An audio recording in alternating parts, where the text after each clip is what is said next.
কি গো, সে কাল থেকে তো বৃষ্টি পড়েই যাচ্ছে, এখনো তো বৃষ্টি থামবার কোনো নামগন্ধ দেখতে পাচ্ছি না। হ্যাঁ গো গিন্নি, আমিও সেটাই চিন্তা করছি। বৃষ্টি একেবারে মুষলধারে পড়েই যাচ্ছে। ওদিকে আবার চাষের জমিতে ধানগুলো এখনো কাটা হয়নি, ওগুলোর কি অবস্থা কে জানে। দাদা, ওই দাদা, আমাদের আবার ধানগুলোর কোনো ক্ষতি হবে না তো এই বৃষ্টির কারণে? আমি তো কিছুই বুঝতে পারছি না রে ভাই। আমি তো ঘরে বসে বসে আর বলতে পারবো না ওইখানের কি অবস্থা। তাহলে আমাদের একবার গিয়ে দেখতে হবে। হ্যাঁ দাদা, চলো আমরা বরং দুজনে মিলে একবার জমি থেকে ঘুরে আসি, গিয়ে দেখে আসি যে জমিটার কি অবস্থা, ওপরওয়ালা আমাদের কপালে কি রেখেছে। যেতে তো হবেই রে, এরকম ভাবে যে বৃষ্টি পড়ছে গতকাল থেকে, আমরা তো এই চিন্তায় আমার ঘুমই হয়নি কালকে রাতে। ঠিক আছে, তাহলে তোমরা দুজন মিলে একবার জমির কাছ থেকে ঘুরে এসো এবং দেখে এসো যে আমাদের জমিটার কি অবস্থা।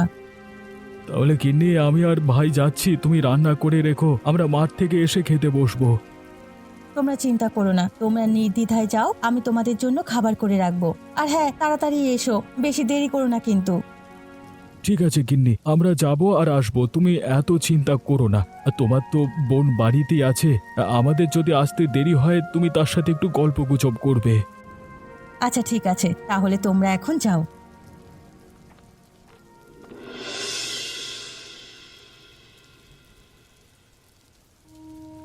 দাদা, এ কি দেখছি আমি, এ তো আমাদের জমি দেখতেই পাওয়া যাচ্ছে না। আমাদের পড়ে গেল। কিন্তু বাবু, আমরা কি সারাদিন ঘরেই বসে থাকবো? না না, আজ একটা নতুন রাজ্য বানাবো, যেখানে শুধু তুই আমি থাকবো। হালকা ব্যাকগ্রাউন্ড মিউজিক, মিষ্টি ও কল্পনা প্রবণ সুর। কখনো কখনো বৃষ্টি শুধু জল আনে না, নিয়ে আসে এক টুকরো কল্পনাও। এই উঠানটা হবে আমার রাজপ্রাসাদ, এই কাদামাটি রাজ্যের চকলেট নদী। আজ আমি রাজকুমারী তিতলি, আর বাবু তুই আমার সেনাপতি। আচমকা আকাশ কালো, বাতাস বাড়ে, ছাতা উড়ে যায় দূরে, সব কল্পনা যেন আচমকা থেমে যায়, ঝড়ে হারিয়ে যায় পুতুল বাবু। না, বাবু কোথায়? আমি তোকে ফেলবো না, তুই আমার সবচেয়ে আপন। তিতলি কাদার মধ্যে পুতুলটা খুঁজে পায়, কোলে তুলে নেয়। সে ভিজে গেছে। তুই তো শুধু পুতুল না, তুই আমার স্বপ্ন। তিতলি ঘরে এসে বাবুকে শুকনো কাপড়ে মুছে ঝরে পড়ল প্রবল বেগে।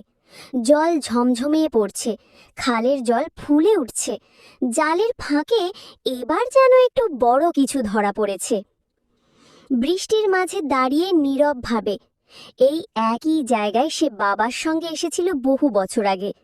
তখন সে খুব ছোট। বাবা বলতো, বৃষ্টি হলে মাছ আসে, মানুষ পায় গল্প। তখন সে কিছু বুঝতো না, আজ বুঝতে পারছে। বাবা নেই, কিন্তু বাবার কথাগুলো আছে। তার চোখে জল আসে, কিন্তু সে থামে না। জালে এবার উঠল একটা বড় রুই মাছ। আনন্দে সে চিৎকার করে ওঠে, কিন্তু চারপাশে কেউ নেই শুনবে বলে।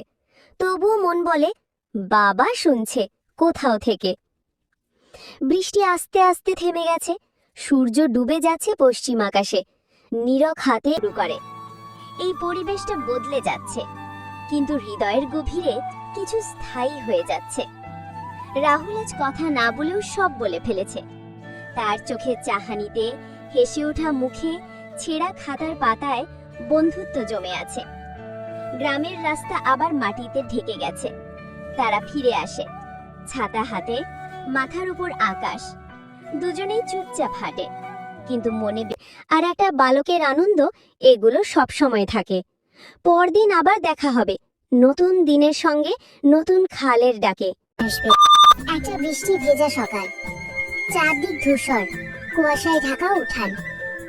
মাটির ঘরের ভেতর থেকে একজোড়া চোখ কল্পনার রাজ্য খোঁজে। তিতলি। আহা, আজ তো স্কুল ছুটি। একটি প্লাস্টিকের বালতি, তার মধ্যে নড়ে চড়ে বড় মাছগুলো। পথে ফিরে আসছে সে, কাদায় ভরা পথ, কিন্তু তার মুখে হাসি। বাঁশবাগানের ফাঁক দিয়ে বাতাস এসে মুখে লাগে। কোনো এক গাছে একটা ঝিঁঝি পোকার ডাক। সে আবার সেই তাল গাছটার নিচে দাঁড়ায়, যেখান থেকে সকালে বেরিয়েছিল। মা জানালা থেকে চেয়ে আছেন, হাসছেন দেখে। মাছ দেখে বললেন, আজ তো রান্না জমবে। রাত নেমে এসেছে, চৌকি ঘরে পাতা। নীরব শুয়ে আছে, পাশে মা। জানালার বাইরে এখনো ঝরছে হালকা বৃষ্টি। ছেলেটার চোখে ঘুম, কিন্তু মনে চলছে সকাল থেকে সন্ধ্যা অবধি মাছ ধরার প্রতিটি মুহূর্ত। হয়তো সে স্বপ্নে আবার জাল ফেলবে, আবার টেনে তুলবে সেই বড় রুইটা। গল্প শেষ নয়। গ্রামের খাল বর্ষার দিন আগুনের পাশে বসে ভেজা কাদা শরীরটা আগুনের পাশে শুকোতে শুকোতে একটা ছোট্ট মেয়ের চোখে দেখা দেয় বড় কিছু। তুই তো শুধু কল্পনার বন্ধু না, তুই আমার সাহস। তিতলি কাঁথার নিচে বাবুকে রেখে তার পাশে বসে আঁকছে নতুন রাজ্যের ম্যাপ। তিতলির চোখ বন্ধ। দর্শক ঢুকে যায় তিতলির কল্পনার জগতে। দেখানো হয় বিশাল চকলেট নদী, রামধনু দিয়ে তৈরি ব্রিজ, ফুলের পাহাড়। সেখানে তিতলি রাজকুমারী, বাবু তার সেনাপতি। রানী তিতলি, আজ রাজ্যে খুশির উৎসব। রাজ্যের মানুষগুলো সব পাতা, কাগজ আর পুতুলের তৈরি, আনন্দে নাচে।